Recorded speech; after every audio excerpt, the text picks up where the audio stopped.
And welcome back, everybody, to another episode of MLB DFS Quick. It's your Monday, April 26th edition. Got a 9-game slate on tap for you. Hope everybody had a great weekend. If you're in the Fantasy DJ and Slack chat, we did quite well. So that was a fun one over there. Everyone's winning. If you want to win, go to RotoBaller.com. Sign up for the premium package. Use promo code Bubba. Get all the good stuff there, the tools, the articles, and the works. Or come over to FantasyDJs.com and the Fantasy DJ and Slack chat, and I can help you out there. The podcast will always be free. People were asking about that the other day. It's always free. So come check that out. It's like year 5 of doing this. So if you give a rate and review on iTunes of MLB DFS Quick Hits, we'd really appreciate it. Otherwise, hit me up on Twitter at BDentric with your questions. We will take care of you there.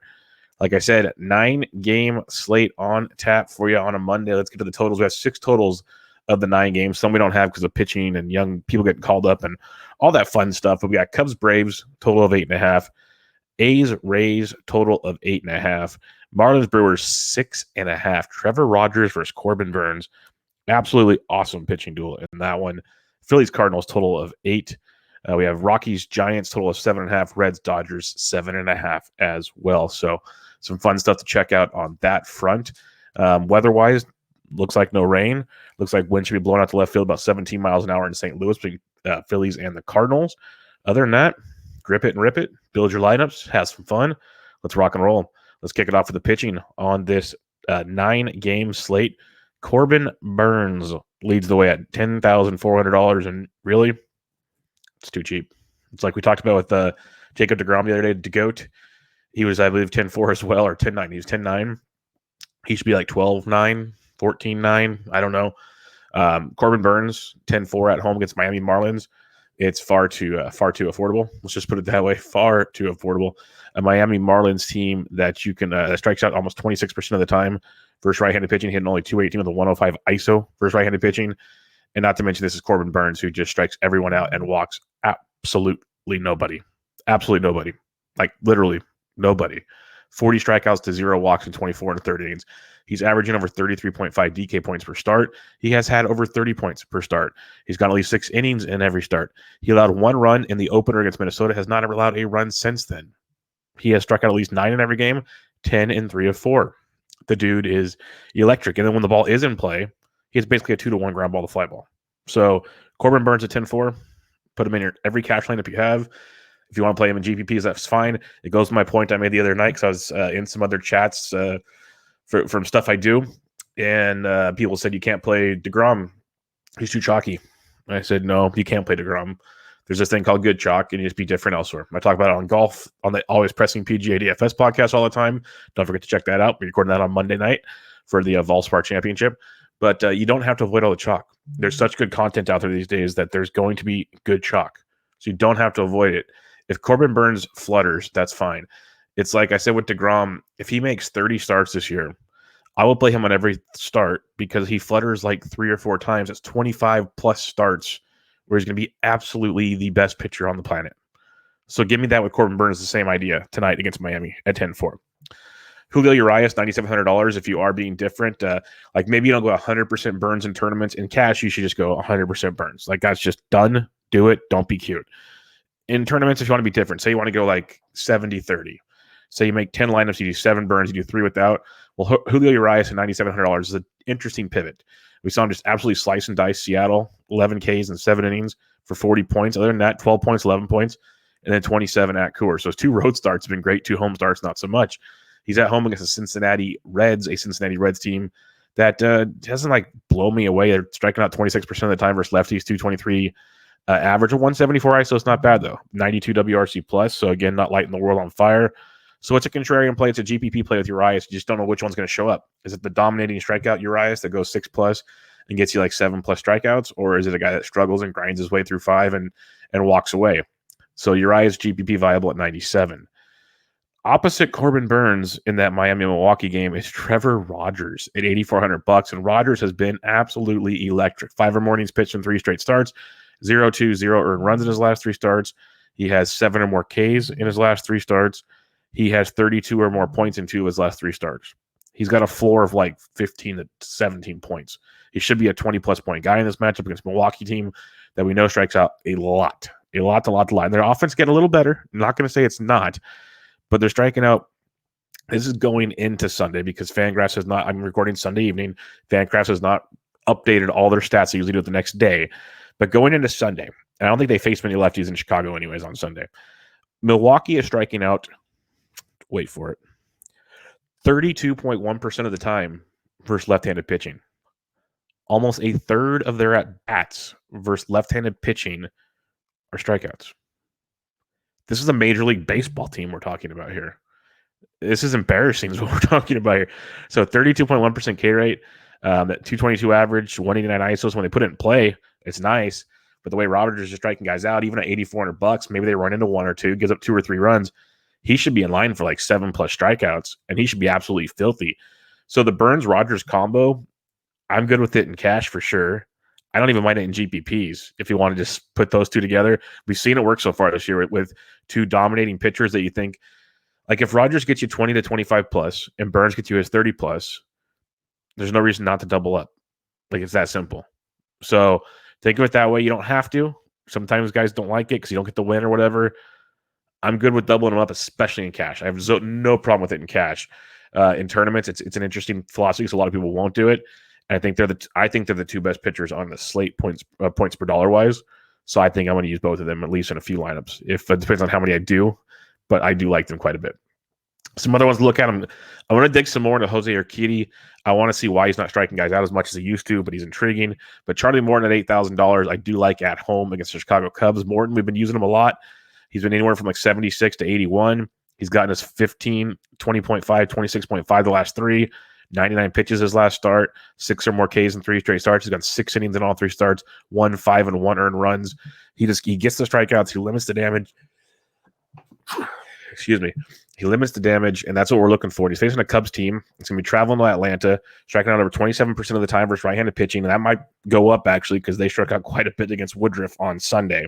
They're hitting around 200 against righties. So Morton at $8,000, he checks the boxes again. If you want to be contrarian in a tournament, if you want to be weird in cash, you can. Like I'd rather go Rogers and Burns in cash, but if you don't go Rogers, you can definitely go. You can definitely give a look to Morton as well at $8,000. No problem with that at all. A few other ones to take a peek at. This is a tournament play I am in love with. Shohei Ohtani, $7,700. Not quite sure what's going on with that price point. I know he only went 4 innings in his last start. That's kind of scheduled. He went 80 pitches, though. Got you 18.2 points. If he gets me 18.2 at 7,700 right now, I'm jacked. And the fact is, he should be getting you 90 to 100 pitches. So if he can get you 5-6 innings against this Texas Rangers offense that we know we can pick apart, an offense that strikes out over 30% of the time versus right-handed pitching, give me some Shohei Ohtani at $7,700. I'm really baffled by this price. If you look at FanDuel's kind of got their stuff together. He's 91 on FanDuel. He's like the 4th highest priced pitcher on FanDuel. That makes more sense. I'm probably not going to use him on FanDuel. But on DraftKings at 77, he is 100% a tournament play and very much worth a look. I'll have some Burns Ohtani lineups for sure. So no problem with that at all at 77 for Ohtani. That was a very, very surprising one. A couple other cheap options if you want to. Davey Garcia is getting the look for the New York Yankees. That's why there's no total for New York at Baltimore. I love Davey. If you remember listening to the show last year, we used him a lot as a 6K pitcher. He's 7,100. I want to find out more of how many pitches he's supposed to throw, but he's supposed to become stretched out from the alt site. Like he's supposed to be able to step in, rock and roll. No problems there at all. So I do like Davey at 71 versus a Baltimore team that strikes out quite a bit. A team striking out almost 28% of the time versus right-handed pitching. So Davey at 71's got some tournament appeal. And then Austin Gomber at 65 at the Giants. I'm an Austin Gomber fan. I've talked about him on Bench with Bubba lately. For those that listen to that show as well for season-long fantasy, I like what he's doing. He pitched great his last start against Houston in Colorado. I've recommended him against that start, the game at LA. He faced the Giants in Coors, 6 1/3, 2 earned, 5Ks. So he's basically gone six or more innings in 3 straight starts, 2 earned runs, 6 or 5 or more Ks in all 3 starts, no less than 16.7 points. He's 6,500. The Giants do hit lefties extremely well. There's no sugarcoating that. At the same time as Giants, it's in San Francisco. Yeah, they only strike out 18.3% of the time versus lefties. He struck them out 5 times in Colorado. They're hitting 217 with a 198 ISO. So not a great average, but when they put it in play, they got some thump with it. 99 WRC plus versus lefties is basically average versus lefties. So I like Gomber at his price point. If you need him, I'm not sure you're going to need him today. As we mentioned, some really great options to pair with Corbin Burns at 10-4. You got Urias at 99 or 97 if you want to be different, but Burns at 10-4. You got Rogers at 84. Love both of those. Two best plays on the slate for me right now. Morton at 8,000 is nice GPP play. Shohei Ohtani at 77 is real close to Trevor Rogers for me. Just points per dollar. Like if somehow we know he's going 100 pitches, gets us like 6 innings, the strikeouts will be there in that matchup versus Texas. Shohei at 77, very nice GPP play. He's mainly a GPP more than cash because A, Rogers and Burns combo, and B, we need to know exactly what the Angels are going to let him do. If like we get news on Monday that, hey, he's good for 100 pitches, blah, blah, blah, you might find cash viability there at 7,700 for sure. But we got to find that out. So join us in the Slack chat for that free Fantasy DJ Slack chat. And then Davey Garcia, Austin Gomber, both GPP plays as well. All right, let's get crack-a-lacking on the bats on this slate, 9-game slate. Catcher's position. Real Muto's always in play. Don't hate that if you're stacking up Philly. Just remember, they're leaving Coors. Sometimes they get that Coors hangover the first game back, so something to keep in mind when looking at your Phillies. I'll go cheaper, though. I'll duck down. I do like Omar Narvaez pretty much every day, but I'm not going to use him against Rogers. You got Dom Nunez outside of Coors. Sorry, bud. He's up to 4,400 now. They finally priced him up, which sucks to see. So might be a while until we use Dom again. But we're just going to keep going cheaper. If you aren't using Gomber, Buster Posey at 38. Very strong play there. Probably cash viable as well as GPP viable. If you want to pay up, there's going to be cheaper options. So bear with us here. But don't mind Posey at 38. But like if Francisco Mejia is in the lineup at 35, he's swinging it really well. Don't hate him versus Minaya. Higashioka of New York, if he's in the lineup versus Harvey at 34, that's a nice value play with the Yankees against Harvey in Baltimore. So Yankees offense and hitter-friendly Camden, where they always do destruction against Matt Harvey. Yankees will be very popular tonight, folks. Higashioka, nice cheap way to get a piece of that pie. A few others at the catcher's position.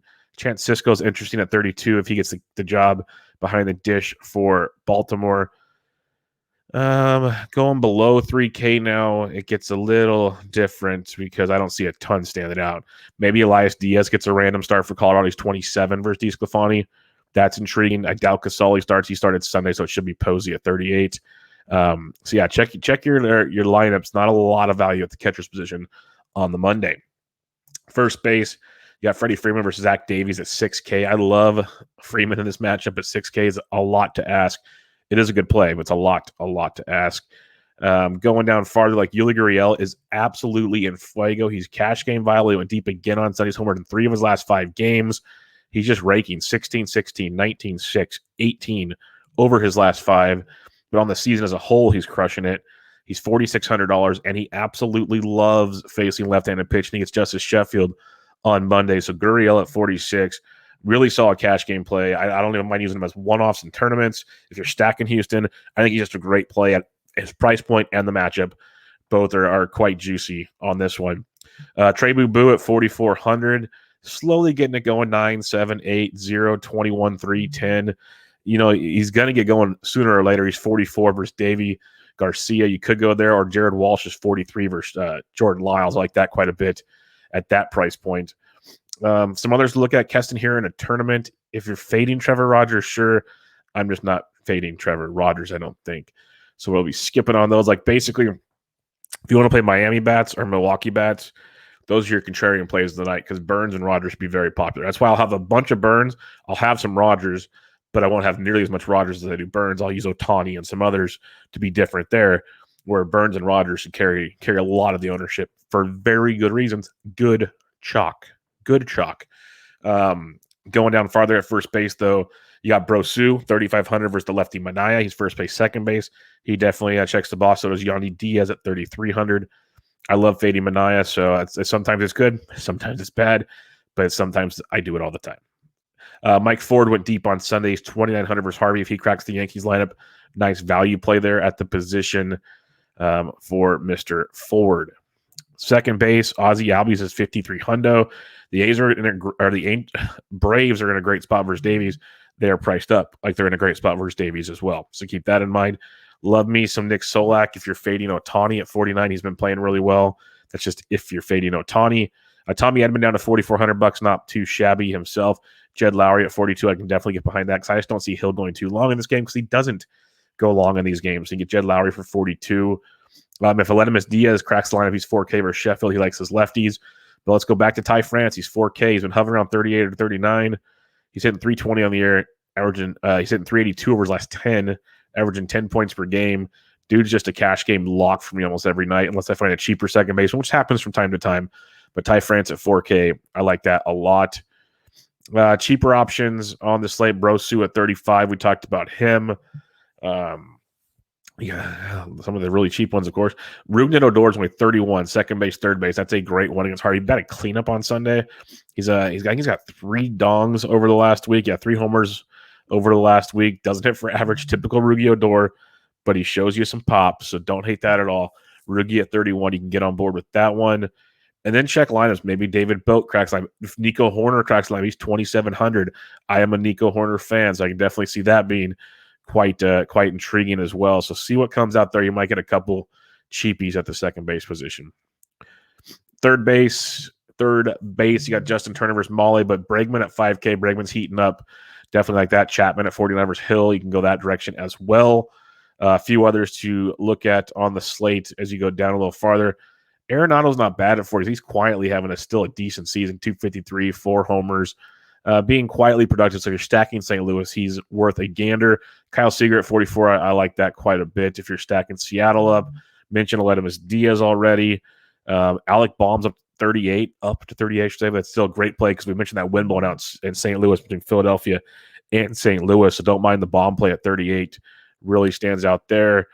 Joey Wendell's been hitting lefties okay. He's 37. Maikel Franco's down to 35, which should be a good one in New York and Baltimore for offense. Gio Urshela went deep again on Sunday. He's only 34. I've talked about this a lot on this show. Very good floor with him. Gio at 34 is a good look. Doesn't always go up, but man, when he gets going, he gets going. Good matchup versus Harvey in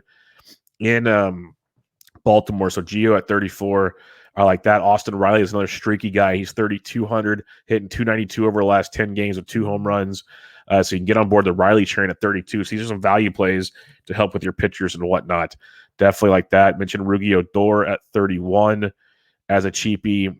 There's a lot of interesting ones. They just got to crack the lineups. And some of these teams have been playing some weird lineups. So you might get like a Kyle Farmer for 21, Eric Sogard at 2K. Nico Horner better be playing over Eric Sogard, but that's a whole nother story.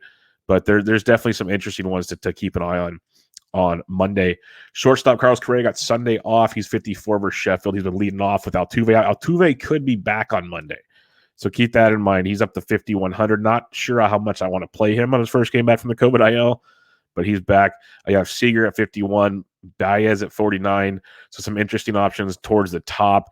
Story's been heating up, but now he leaves Coors. He's only 4,800 though. That's a discount for Trevor Story, even outside of Coors. He's hitting 344 over his last 10 games. He's got 2 home runs over the weekend. I don't hate this play at all. He's been hitting really well home and road. He's $4,800. That's like savings. That's a good cash game play. I know it's DeSclafani. I know it's San Francisco. I know they're not in Coors, but even outside of Coors, he's a 5K plus guy. So $4,800 gets you a nice savings there. You got Gleyber Torres' narrative in Baltimore where he just crushes everything. He's 4,600. Hopefully it wakes that bat up because he needs it in a bad way. If you're stacking St. Louis, Paul DeJong's very, very intriguing as well. At 4,000, I believe Wheeler's got kind of a reverse splits action going, so that's one to keep in mind. Freddie Galvez has been sneaky good of late. So if you're looking for a savings at shortstop, he's 3,600, hitting 353 over his last 10 games with 7 extra base hits, 4 doubles, a triple, and 2 home runs. Really getting it going, averaging 8.5 points over his last 10. So Galvez at 36 could be a savings against Davey Garcia. I like Davey Garcia, but you got to pick some points somewhere. There's a lot of decent pitching on this slate where you can't just hone in where we usually do. Again, Nico Horner at 27 is a nice value if he cracks the lineup. And then Mauricio Dubon's been horrible, really bad, but he's 2,200 if you need an absolute punt. So keep that in mind.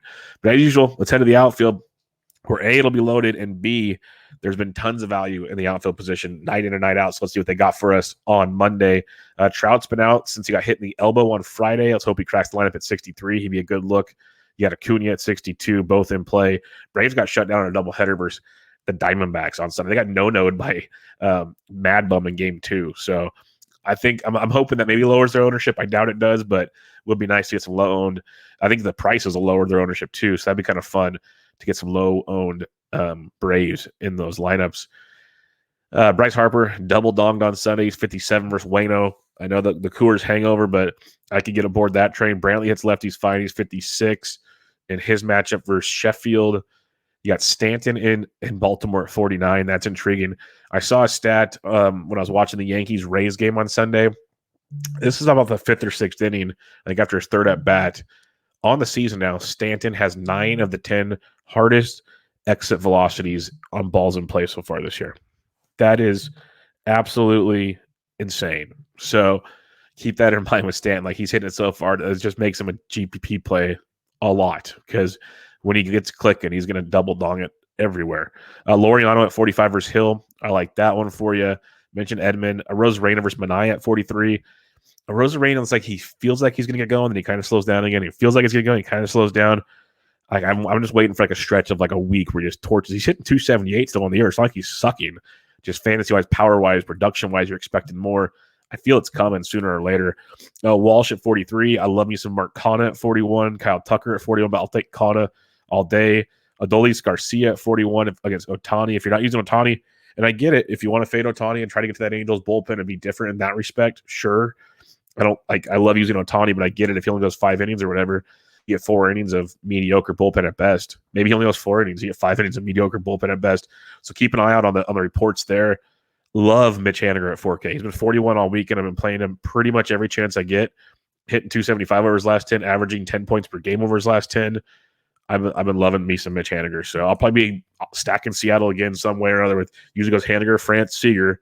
Then he's kind of see what else is in the lineup from there. But I usually have that little 3-pack everywhere. I just love what they're doing right now in that lineup.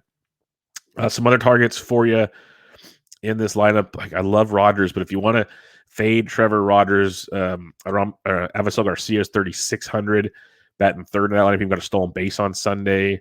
Justin Upton's only 36 versus Lyles. If you're stacking the Angels, that's a nice cheaper piece of the pie. Austin Slater, hopefully leading off for the Giants. He's 3,500.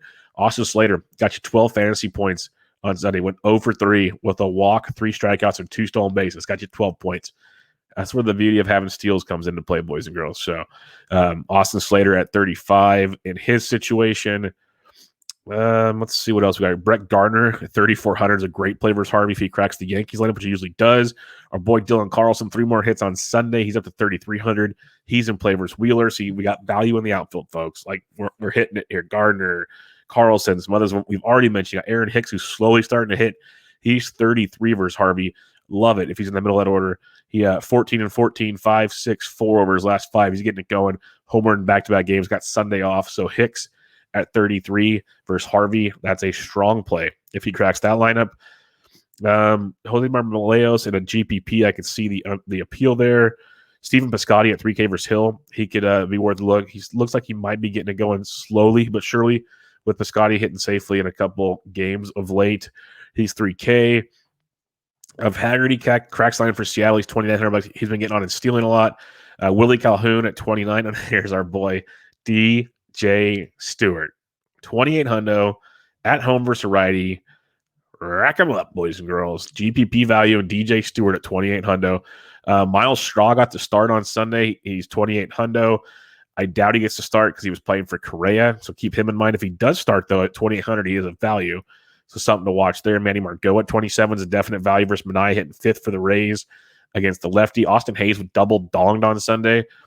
It was against the lefty, so see if he cracks the lineup. But Austin Hayes, 2,600 versus Davey Garcia. I'm probably going to be stacking against Davey Garcia, or at least using some value versus Davey, because there's definite value to be had there. So I like that quite a bit. Otherwise, like maybe Justin Williams at 22 versus Wheeler if you get a mega punt. Mentioned Dubon at 22. I just hope you don't have to go down like Mickey Moniak's down here and a few others. Hope you don't need to go down here, but if you do, as usual, there's options. All right, recapping your pitching. Who's the one pitcher you're using everywhere on Monday? Corbin Burns. All right, Urias is in play at 97, like Trevor Rogers a lot at 84. Urquidy's interesting. Morton at 8K I like. You got Ohtani at 77, which is ridiculous. Davey Garcia at 71, Gomer at 65. So my main plays when I'm looking at it, Burns, Rogers, Ohtani. Those are my main 3. Then we'll mix and match some stuff around there, see what lineups come out and all that other good stuff as well as things go on. When you're stacking it up, Yankees against Harvey, that's a given. You got Houston against Sheffield, that's a given. The Angels versus Jordan Lyles, sign me up. That's a given. So these are the easy ones. But then it gets a little more fun. I like Oakland versus Rich Hill. I think that's quite intriguing in that matchup. I like Baltimore versus Davey Garcia. I like Davey Garcia if you want to use him to pitch. I just think there's some massive appeal against Davey with the value that the Baltimore bats bring. I like Atlanta versus Davies. And then I think Philadelphia versus Waino is interesting as well, but I'm not as in love with that. And same with Tampa Bay versus Manaea. Kind of like in that one as well. So that's what's fun about this slate. We have like 5 or 6 pitchers we could use, 3 or 4 that we really, really like. But then we also have like 4 or 5 stacks we really like. So like Yankees, Houston, Dodgers, those are the main go-to stacks. Baltimore, Atlanta, Tampa, Oakland, mix it and match there. Baltimore's great value when you're stacking. But the pitching's where it's at. Pretty cut and dry to me when we're checking out this slate. But that'll do it, everybody, for your Monday edition of Quick Hits. Again, if you give a rate and review on iTunes of MLB DFS Quick Hits, would much, much appreciate it. You can check me out on Twitter at BDandrick. Ask questions there. I write for RotoBaller.com, their DFS. Monday, Wednesday, Friday, premium values article. Tuesday and Thursday, free DraftKings pick article. Always pressing PGA DFS podcast, recording that Monday with Jesse, previewing the Valspar Championship. That'll be out for you Monday night. Got Bench with Bubba. Had 2 episodes this last week. Bubba the Bat Flip and Chris Clegg talking about some week 4 fantasy baseball. This next week, we got Bubba and the Bat Flip as well, but we're recording Monday night instead of Tuesday. So you have that dropping for you Tuesday morning also. So tons of stuff coming your way as usual. Hit me up. Let me know what you got. If you need some help, hit us up in the Fantasy DJ Slack chat also. But for now, this was MLB DFS Quick Hits, your Monday, April 26th edition. I'm out.